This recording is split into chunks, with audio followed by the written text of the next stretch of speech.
তুমি চুমা দিয়েছ, তোমার সন্তানকে শেষবারের মতো একটা চুমা তুমি খায়া দাও।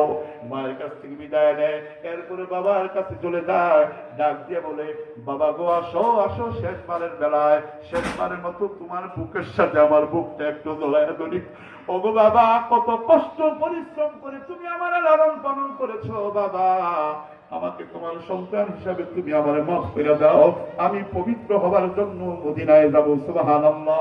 আব্বা আম্মার কাছ থেকে বিদায় নিয়ে যখন বাড়িতে থেকে বের হয়ে গেছে, আসামি বের হয়ে গেছে, এই দিক থেকে এরকম তার প্রস্তুতি গ্রহণ করতে করতে দেরি হয়ে যায়।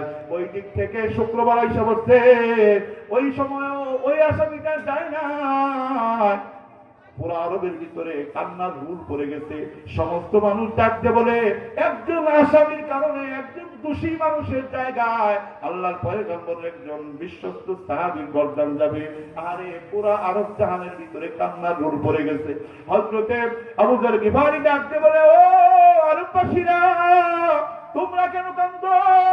আল্লাহর পয়গম্বরের একজন সাহাবীর জন্য আমি এতটুকু করতে পারতেছি, একজন মুসলমানের জন্য আমি এতটুকু উপকার করতেছি, আল্লাহর পয়গম্বরের শাফায়াত আমি কিনতেছি। সুবহানাল্লাহ। আমার গর্দান যাবে, তোমাদের আফসোস করার কোনো কারণ নাই, তোমরা সবর করো, ধৈর্য ধারণ করো। আমার ভাই যদি সঠিক সময় না আসে, আমি তার পক্ষ থেকে আমি আবু যরের গর্দান দিয়ে হলেও আমার ভাইয়ের জন্য উপকার করবো। সুবহানাল্লাহ। ওই দিক থেকে আলোচনা শেষ করবো, হুজুর আসছে তাই না? হুজুর আইসা করছেন, ওই দিক থেকে ওই নওজোয়ান যুবক যখন 150 মাইল আসছে, হঠাৎ করে ঘোড়ার চিবুক ভেঙে গেছে। চিবুক ভাঙ্গা যাওয়ার কারণে ঘোড়াটা দুর্বল, জোরে চলতে পারে না। ডাকতে বলে, ও ঘোড়া রে, তাড়াতাড়ি করে চলো, সময় মতো যদি আমি না দেখতে পারি, আল্লাহর পয়গম্বরের বিশ্বস্ত একজন মশহুর সাহাবীর জীবন যাবে, তাহলে তো আমি আল্লাহর আদালতে আরো বড় আসামি হয়ে যাব। তাড়াতাড়ি করে যাও। খুব দ্রুত গতিতে মদিনায় ঢুকছে।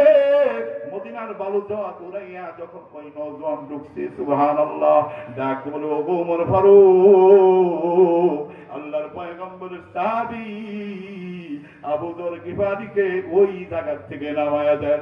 পাপীর শাস্তিটা পাপীর গলায় আপনি ঝুলাইয়া দেন। 350 মাইল দূর থেকে আসছি, আরো আগে আসতে পারতাম, রাস্তায় আমার ঘোড়ার চিবুক ভেঙে যাওয়ার কারণে আমি সময় মতো আসতে পারি নাই। ও খলিফাতুল মুসলিমিন, আল্লাহর পয়গম্বরের সাহাবীরা নামাই দেন, পাপীর শাস্তিটা আমার গলায় আপনি ঝুলাইয়া দেন। সুবহানাল্লাহ। এক আসামি লাগবে, আল্লাহর বন্ধু